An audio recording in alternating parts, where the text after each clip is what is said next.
Sérieux, c'est bien. La Belgique. Voilà, c'est ça la Belgique, ouais. Et, donc le prochain slammer qui va venir. Le prochain slammer est un slammer. Ah ouais, on va le refaire parce que je suis envie de le dire. Alors, le prochain slammer est un slammer. Et il nous vient de Poitiers. Il représente ce soir le collectif Slam 37. Je vous demande un tonnerre d'applaudissements pour Onizuka.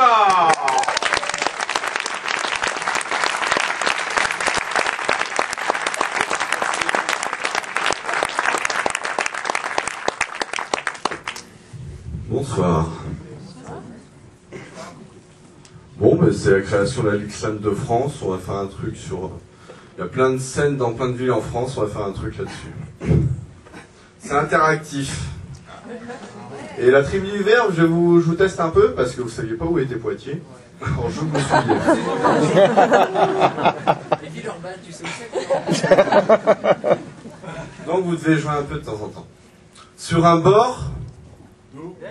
Ça suit. Sur un bord d'autoroute après avoir été limo. Alors que je cassais la croûte, je me suis décidé de mettre ma vie en dents. Bien. Je voulais reprendre les rênes de mon existence en main, me battre comme un lion pour pouvoir regarder mieux vers demain.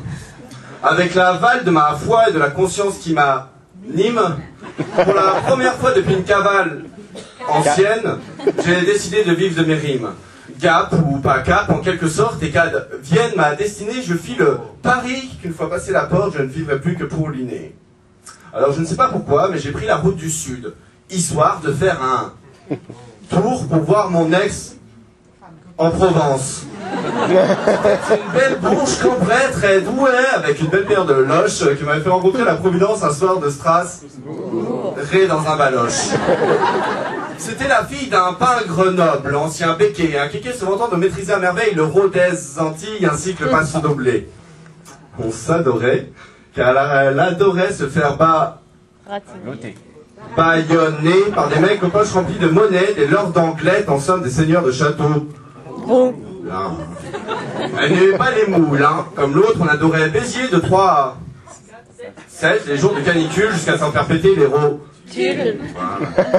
Mais bon, comme c'était une vénale et que je n'avais ni or ni diamant, elle me mit une épine à l'œil en refusant que je redevienne son amant. Elle ne fut donc pas pour moi une revenante. Nantes. Vous pouvez crier hein, quand vous trouvez les Celle que je prenais pour une sainte était en fait une plutôt salvis. Elle n'était ni ce bijou, ni une novice, ni mon astre. J'aurais bien dû me douter qu'elle me castre. Bon, sur le coup, je disjoncte. Et me dit qu'il faut que je me rince le cerveau. Alors, pour pas me retrouver le menton dans le calme niveau, je me cassise d'ici, ça craint trop. Direction la plage, donc, pour me décarcassonne the beach sous les palmiers. Ou surprise pour la toute première fois, je croise ville de Savoie, Jeanne Masse. Non mais personne n'a jamais trouvé. Wow. Il fait hoche, kékaor. C'est chaud les plages du sud en été. So chaud. Je sais pas vous, mais moi, ça m'arrasse. Pourtant, c'est apaisant de s'étendre sur les galets, la Rochelle est brûlante. J'en lance un pour faire un ricochet. J'aime quand la rythmique de la vie est si lente. Manque de... Je tourne... Tout le monde a trop, celle-là. Je touche un type en train de nager, la personne. Il fait un malaise sous le choc, car surtout, il était... à jeun. À ma grande surprise, c'est un ecclésiastique, le père Pignan. En astiquant sa chic, il me parle d'axe du bien et du mal en me lançant de bonnes vannes. Il a vraiment la banane, ce clair, mon frère, en le voyant ainsi débattre et buvant son vin de Metz. Je me dis qu'il doit aimer la bonne chair bourrée aussi très souvent. En tout cas, il a le sens du mot et me raconte des histoires de Châtellerault-Co.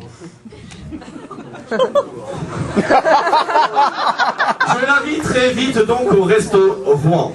Il prend un bon morceau de homard saillant et enchaîne avec du canard marignane à l'orange pur.